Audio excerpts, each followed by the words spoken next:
नमस्कार, आदाब। RTV news Hindi में आपका स्वागत है। मैं हूं अशरफ करीम। चुनावी नारों की बात करते हैं जो बाद में चल के चुनावी जुमले भी हो जाते हैं।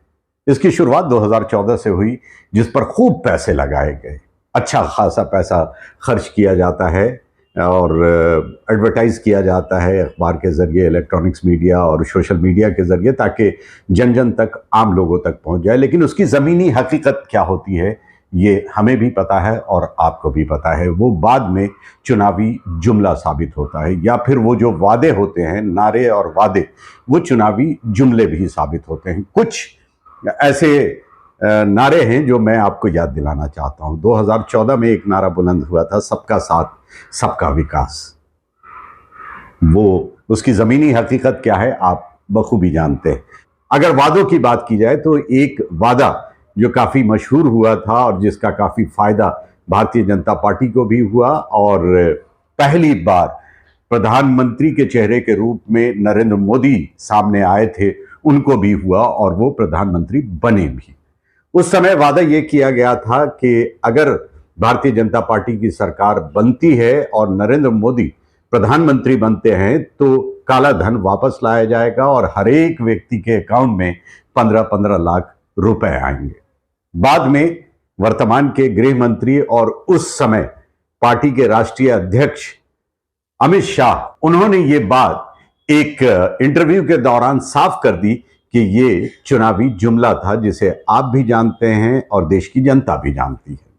तो अब किस चुनावी नारे पे विश्वास किया जाए, यकीन किया जाए, किस वादे के भरोसे चला जाए, ये अब आप पे डिपेंड करता है। एक नारा जो काफी मशहूर हो रहा है, और वो नारा सबसे पहले उत्तर प्रदेश के मुख्यमंत्री योगी आदित्यनाथ ने दिया। एक सभा में उन्होंने कहा कि बटोगे तो कटोगे, एक रहोगे तो नेक रहोगे। ये काफी इंपॉर्टेंट लगता है, काफी महत्वपूर्ण लगता है, लेकिन ये किस संदर्भ में कहा गया ये समझ पाना मुश्किल है। किससे कहा जा रहा है ये समझ पाना मुश्किल है। ये मैं नहीं कह रहा, बल्कि मुंबई में चारकोप से जो भारतीय जनता पार्टी के उम्मीदवार हैं, काफी वरिष्ठ नेता है योगेश सागर, उन्होंने एक इंटरव्यू के दौरान, एक इलेक्ट्रॉनिक्स मीडिया, एक न्यूज चैनल के इंटरव्यू के दौरान ये बात कही कि ये माननीय योगी आदित्यनाथ जी ने जो कहा है, किस संदर्भ में कहा है, वो मुझे समझ में नहीं आता। बटेंगे तो कटेंगे वाला नारा माननीय योगी जी ने दिया है, वो कौन से संदर्भ में है वो मुझे यहाँ उसके बारे में पता नहीं है। उसमें थोड़ी सी तब्दीली करके जो देश के प्रधानमंत्री हैं भारतीय जनता पार्टी के, नरेंद्र मोदी जी, उनके नाम से पूरे देश भर में और महाराष्ट्र की अगर बात की जाए तो तमाम अखबारों में एडवर्टाइज किया गया, एक हैं तो सेफ है। चलिए, ये भी एक अच्छा नारा है, लेकिन ये जुमला साबित ना हो ये लोगों के जहन में जरूर है, क्योंकि हमने आपको बता दिया कि इससे पहले जो वादे थे और नारे थे उसके बारे में ये कहा गया कि ये तो चुनावी जुमला है। अब रहा अगर इसकी पड़ताल करें कि बटोगे तो कटोगे, ये कब और किस सूरत में कहा जाता है, ये बड़ा अच्छा नारा है। और इस नारे का इस्तेमाल तब किया जाता था जब ब्रिटिश साम्राज्य था, जब ब्रिटिश की हुकूमत थी इस देश में, और ब्रिटिश का फॉर्मूला था कि डिवाइड एंड रूल, बांटो और राज्य करो। तब जो आजादी की लड़ाई लड़ रहे थे देश में, लोगों ने नारा बुलंद किया था एकता का, एक रहो, मजबूत रहो। पूरी एकता के साथ इस ब्रिटिश साम्राज्य की चूल हिला दो, और वो हिलाने में कामयाब रहे, और ब्रिटिश साम्राज्य का सफाया हो गया 1947 में। एक वाकया मुझे याद आ रहा है कि किस तरह ब्रिटिश बांटने का काम करते थे। ये वाकया 1929 का है और लुधियाना से जुड़ा है ये वाकया। लुधियाना के रेलवे स्टेशन के बाहर उस समय के ब्रिटिश राज्य या ब्रिटिशर्स ने, विदेशी ने, जो इस देश पर हुकूमत कर रहे थे, जो डिवाइड एंड रूल की पॉलिसी चला रहे थे, उन्होंने लुधियाना रेलवे स्टेशन के बाहर 2 पानी पीने के मटके लगवाए। एक पर तख्ती लगी हिंदू और दूसरे पर मुसलमान। एक शख्स था जिसके समझ में यह बात आ गई कि ये तो उनकी साजिश है बांटने की और बांट के काटने की, यानी राज्य करने की। उसने वहां की एक मशहूर मार्केट है, घास मार्केट, वहां एक ठेले पे खड़े होके जोर आवाज में लोगों को बुलाकर इकट्ठा करके ये समझाने की कोशिश करता है कि ये एक तरह की साजिश है और इस साजिश के तहत ब्रिटिश साम्राज्य हमें बांटना चाहती है। हम बटेंगे नहीं, अगर बट गए तो कटेंगे। उसके बाद एक साथ नारा बुलंद हुआ, सबका पानी एक है। उस शख्स का नाम था मौलाना हबीबुर रहमान लुधियानवी।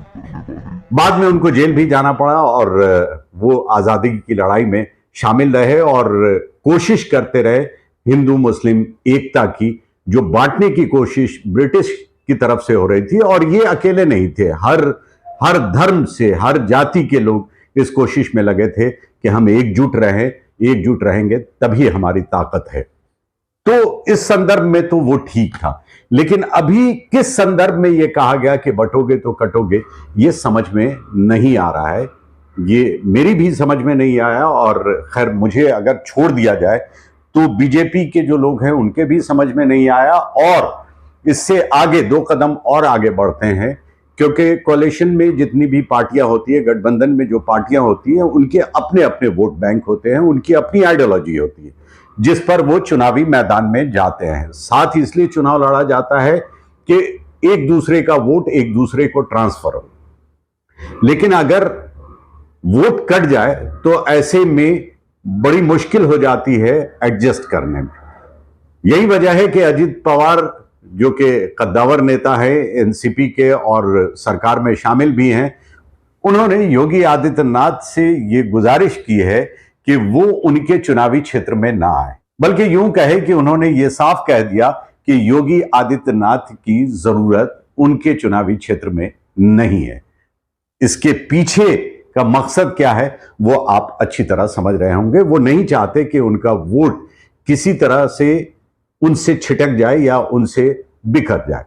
तो ये सारी चीजें चल रही है। हालांकि वो जो एक है तो सेफ है, ये जो एडवर्टाइज किया जा रहा है, ये जो लोगों तक पहुंचाया जा रहा है, ये नारा तो बहुत अच्छा है। और अगर उसी संदर्भ में काम किया जाए, देश में एकता के लिए काम किया जाए, सबको एक साथ लेके चला जाए, जैसा कि नारा उन्होंने नरेंद्र मोदी जी ने दिया था कि सबका साथ सबका विकास, अगर उस संदर्भ में काम किया जाए तब तो बहुत अच्छा है। लेकिन अगर ये सिर्फ चुनावी जुमला है तो फिर कोई हासिल नहीं, इस पे खूब पैसे खर्च किए जा रहे हैं, तो वो एक तरह की बर्बादी आप इसे मान सकते हैं। चलिए आज के लिए बस इतना ही, लेकिन ताजा तरीन खबरों के लिए देखते रहिए RTV news. RTV news Hindi, सच्ची खबर हर कीमत पर।